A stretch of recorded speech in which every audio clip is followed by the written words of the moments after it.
Thank you for joining us in the third of our Facebook Live conversations on being church in the time of COVID-19.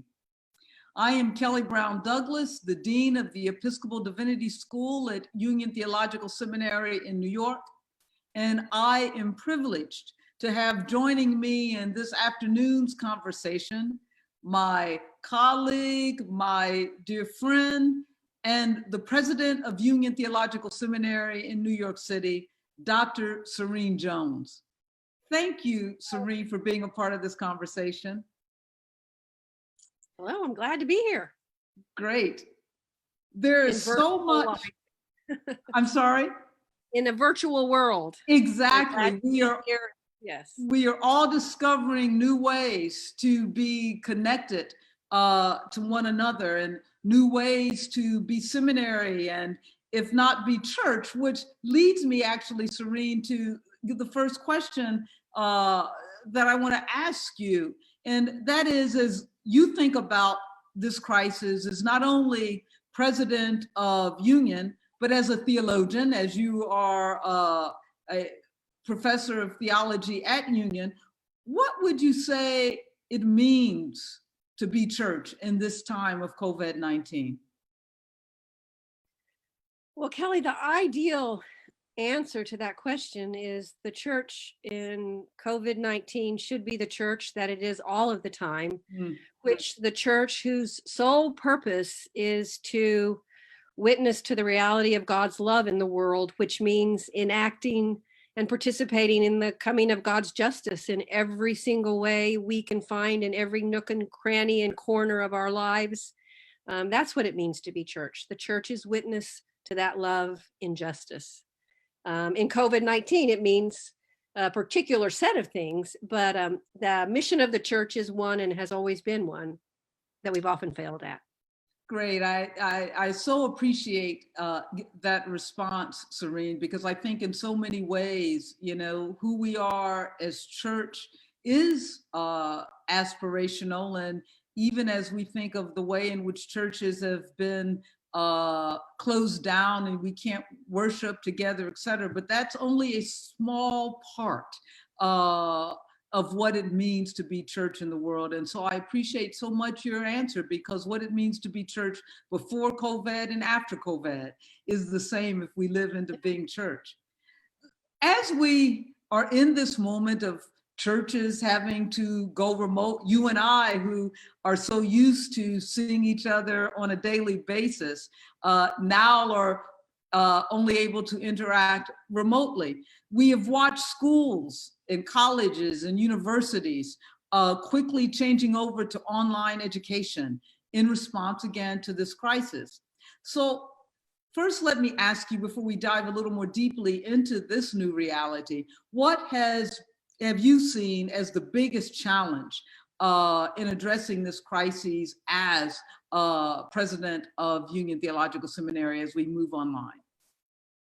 Well, the two biggest challenges are pretty simple ones. The first is that as president of Union, when I went to president school, they had no section on how to deal with the community under the conditions of a pandemic. That most of the decisions I've had to make, I have made without any experience to be building on, and have had to do it in collaboration with others who also have no experience. The second hardest thing about what we've had to do at Union and everywhere in response to this is I received a note on a Sunday evening saying that because of situations on campus at Columbia, they were closing the next 2 days and they were going to go virtual on Wednesday.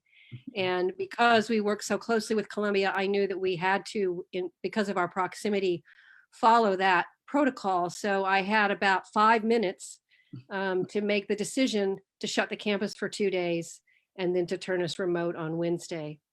And then ever since then, every single day has held decisions that I've never had to make before. And the rapidity, the quick force with which one is forced to make decisions is disorienting. You don't have time to contemplate it and ponder it for a week or two.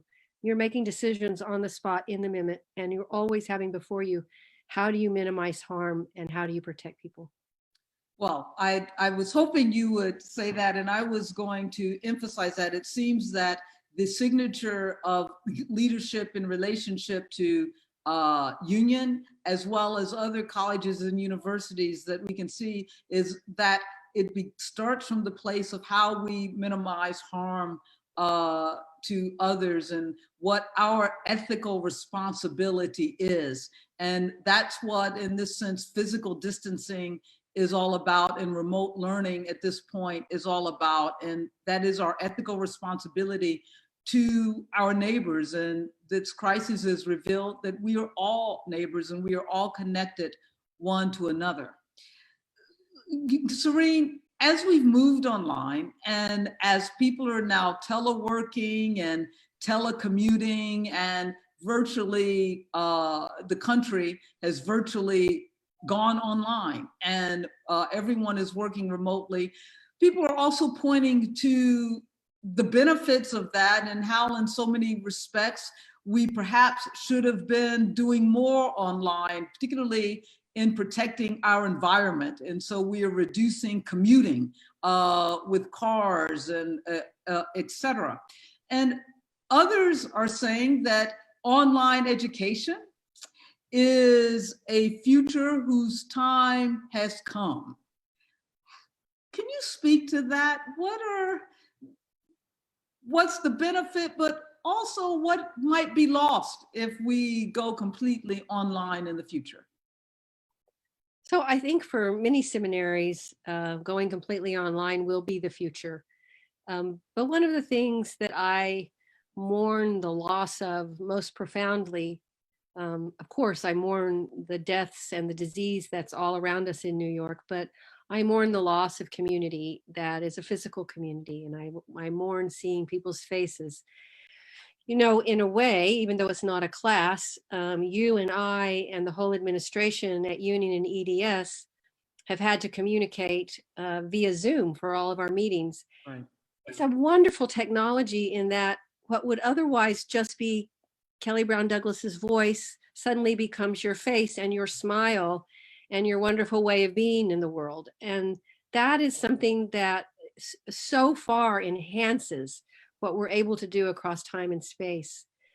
The downside is, though, and I've noticed this just from my own endless hours on Zoom, again, not taking classes, but talking to others, is it's exhausting. Yes. And there's something that happens between people in a room together that has to do with shared energy. I think a lot of it we're not even conscious of, but somehow we're feeding and supporting and interacting with each other at an energetic level that isn't there when there's a screen between us, and when my heart can't feel your heart beating, and when we're not breathing together. Now, granted, the fact that we're not breathing together and our hearts beating in the same room is saving our lives. But as a model forever, I think a lot would be lost. No, I appreciate that. Many of us have talked about how draining it is living life on Zoom, and couldn't quite figure it out. But I think you have put your finger on it. There's something that happens. It is a shared energy that relationship and relationality brings forward. And I think that one of the things we are learning through this COVID crisis is how we have taken certain things for granted, and the importance of relationships and the importance of community and being together in real embodied ways, I think is something that we will now come, I hope, to appreciate even more. Yes. Serene, Union is known as a place where faith and scholarship, as Union likes to say, meet to reimagine the work of justice. This COVID pandemic is as much a social justice crisis as it is a health crisis. And we can see one of the other downsides of Zoom is that you're working from home and telephones ring. And I forgot that I had a landline in the house. Who knew? But one of the things I will continue that this COVID pandemic has revealed to us is the ongoing social justice crises in this country that has often been ignored, such as it's a health crisis, yes, but we've had an ongoing health crisis, and that there are many people who don't have access to health care. We have seen how the inequality in this country has been again revealed in a real raw way by this crisis. That is the inequality of education and people who are left behind by the digital divide, people who don't have access to homes, the homeless. People are saying shelter in place. What does that mean for someone who is homeless? And so I'm wondering, as this has revealed these ongoing crises of injustice, what are the ways that we should be preparing persons for ministry that perhaps we have not been preparing them before, in a world where injustice and inequality is an ongoing pandemic? That is a great question, because injustice and oppression and the many social harms that destroy the human fabric of our globe are ongoing at pandemic levels all the time. I always try to refer to COVID-19 as not just a health crisis, but a public health crisis, in the sense that it is an attack on our health. It has a medical calculus to it. You can look at its molecular makeup. You can talk about its cures and its tests, but it's also not just a health crisis, it's public. And the minute it becomes a public health crisis means all of the crises that live in the space of the public, which is the space that we all occupy together, are right there in the health issues. They can't be separated from one another. So if you have bad health care, you have no health care, COVID-19 comes along, you are even more vulnerable. You live in a place where you can't get clean water, you have 6 people living in a single room together, the COVID-19 crisis comes along, and that becomes an additional health crisis, an additional reality of gross injustice in this world. So in the combining of this notion of public health, we realize that justice is always sitting right next side to science and to our understanding of how bodies work and what makes for health. So what does that mean for how we train students for the ministry? Because in many ways, this crisis has revealed the way in which the faith community has not responded already to the ongoing injustice in this country, because this has happened on our watch. And so what are the lessons that we are to learn from this? Will this help us to rethink or do the way we prepare students? What might Union do differently? So I've given a lot of thought to this about Union specifically, and also the broader church. I think at Union that we do a good job of alerting our students to and immersing them in the many forms of injustice and oppression that are in our world today, and how faith they're not just add-ons to faith, but faith exists in the midst of them and pressures the world to move against them. So at Union, we get that part of it. But one of the things that we have at Union, like many seminaries, our curriculum is built off a humanities curriculum, in which we mostly study scripture, literature, history, philosophy, theology, ethics, but we don't have as robust a curriculum in related areas. Like, for instance, if the world we're seeing now is a glimpse of the world to come, we need to have a course in public health and church. We need to have a course in eco-justice and church that is taught once a year, and no student should be able to graduate without having that course, just like we require our students to have a course in clergy misconduct. These are essentials for being church in the world today.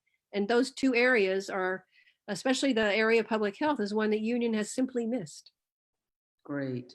Hopefully others will also hear, get that message. I think you're so right. And the world that we now find ourselves in is the world as it is. And we will certainly face, perhaps not this generation, but there will be other pandemics.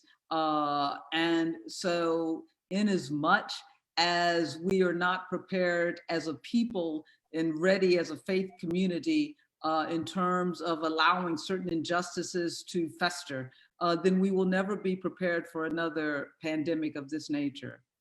Serene, you know what I found over the years, just quick in here, is that I don't think theology students, for the most part, or theologians, know much about public health as a discipline, but some of my good friends and colleagues over the years in public health have been some of the most informed and radical and social justice seeking people that I know.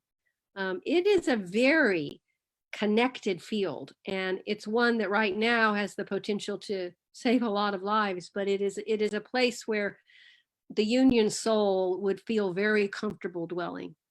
And I guess what we're talking about is really understanding the necessity of these kind of partnerships and dialogues. Beyond, yes, the academy, beyond the discipline that is theology or Bible, et cetera, because as we like to say at EDS at Union, as Union does, social justice is the gospel. It's not the add-on. And so that means that we have to be fully engaged in the world and engaging with all aspects of what it means to be human and to live.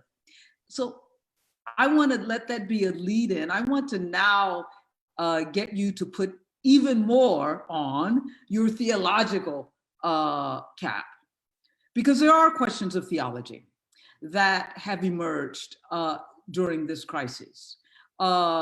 We know that there are those who are saying that God has sent this pandemic upon the world as a punishment for various sins. We have heard this kind of theological thinking before in relationship to particular natural disasters, be it hurricanes or particular diseases, be it HIV, AIDS, and how people have suggested that this is God's response for the sin of a particular community, etc. What do you say to that? So I take it that I'm not allowed to swear on your program. But if I could, you would hear a series of swear words come out of my mouth, and I would be simply making the point that that is not true. That the God that we worship, the God that gathers us together, the God that calls us into the world is not a God that punishes us with pandemics and disasters and the social fabric destruction. That is not the God that we know and love. That might be someone else's God, but not yours and mine, and not the church we belong to. Yeah, we like to say that the synonym for God is love, and the way we know God's love in the world is through justice. And that certainly is a contradiction to the thought that God would ever call us into a culture of death or call us to a place of injustice. And so, Serene, as we say that, I want to ask, you've written a book called Trauma and Grace. Before I get to the trauma part, where do we see the grace? Where can we see the grace of God in this pandemic? Well, I always think about grace in two ways. And I think about grace as the love of God, that even when we mess up and we're getting it wrong and we're acting out in our worst human self way, that the love of God just sits there. It is true, and it is the reality of the world.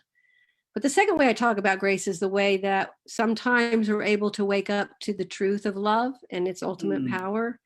And I've been amazed in this pandemic, the people who have come forward and stepped into dangerous situations and been frontline caregivers, doctors, nurses, truck drivers, emergency ambulance drivers, the fire department, You see it in the teachers who get up every morning to teach their students online. I also see it just in the ways in which, even in New York City alone and at Union, people so quickly adjusted and so earnestly made the changes that were needed to protect lives. All of that just amazes me. And that's grace. That's pure grace and love. And you know what? We did all of that without having anybody sitting there telling us what to do. Human beings have an enormous capacity in love to figure out how to save life and to flourish. Well said. Where are some of, or what are some of the invisible traumas, if you will, that you think the church and faith community must be attentive to as we navigate this crisis now and beyond? Well, I mean, the most obvious traumas are the people who are at high risk for this disease and who won't get the health care they need to save their lives. That's not only traumatic for them, many of them eventually dying, but for their loved ones who are suddenly without a parent or a sister or a friend. If you pull the lens back from what, for instance, we're experiencing here in New York City right now, and you look at the larger globe, I know from predictions that coronavirus is about to hit Mexico, a place that has almost no infrastructure.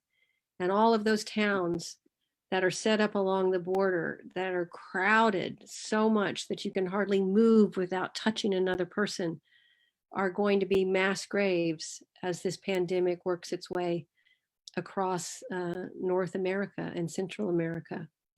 I think there's other hidden traumas. I can share with you just one that I'm experiencing that I think many others are, is my father is in a nursing home. He's in hospice care and he has serious dementia, and he treasures the time that me and my two sisters are able to spend with him, just holding his hand and sharing memories. And we can't get into the hospice care to see him now. And he's suffering alone. He's afraid. And we can't be there for him. I know it's a health necessity, but that's not the way we imagine the dying of our parents if we have the capacity to imagine it as our hearts tell us to. I think there's going to be ongoing trauma that's going to affect kids who come from schools that are not able to go online quickly. The way that this will put them behind in the educational system, they will feel for years. They'll probably feel it all the way into their capacity to get into college. And it will be a life marked by the trauma of that absence. I could go on, but the trauma is terrible. No, thank you. And I'm very sorry too. And I've known you've been going through this with your father. And I'm sorry that you have to go through that, which is already difficult, has been made even more difficult, this kind of transition. What do you say? What would you say to people who are isolated, feeling alone, and are afraid? Well, first of all, I would say, and this is my theological voice, that they are not alone, and that the love of God is stronger than life or death, stronger than the principalities and powers of this world, and you are held and wrapped in the love of God and the grace of God.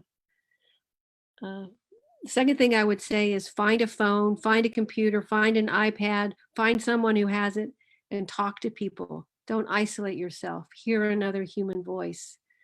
Even if it means just turning on the TV and seeing someone else doing something. This does not have to be a cause for utter isolation.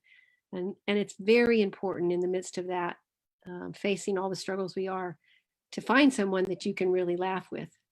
And I can't wait till we start to have the COVID-19 jokes that are really good jokes, but that remind us that we're human beings and we need to smile and we need to play and we need to stretch and run and be have our place for our souls to open. Yeah, I'm reminded as you say that, a time to laugh, that I think it was Peter Berger, who's a sociologist of religion, that said that laughter was a signal of transcendence. And Yeah. I think it is. It's like God breaking in, reminding us of the joy of living and the joy of life.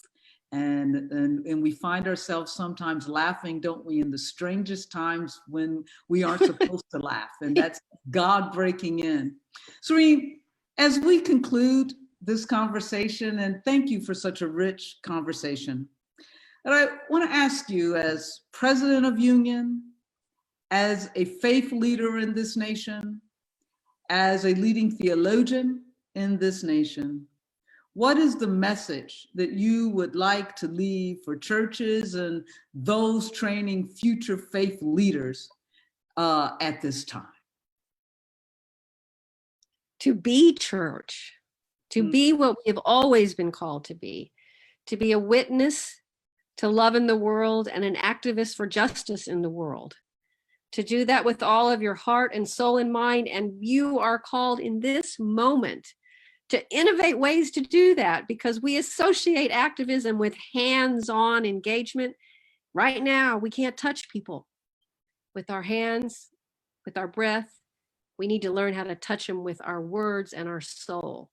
So this is a generation that gets to reinvent what justice means in terms of how it's enacted. You guys go for it. Dr. Serene Jones, what a perfect way to end, as a call, as an inspiration to live into the best of who we can be and who we are called to be as church in the world. Thank you. Thank you all for joining us on this afternoon. I would like to invite you to join us on April 3rd, where I will be having a conversation with a Union student who is also leading the response from the Episcopal Relief and Development Office to COVID-19. It promises to be a very engaging and challenging as well as inspiring conversation. So please join us then. And thank you again for joining us today. Thank you, Serene. Bye-bye.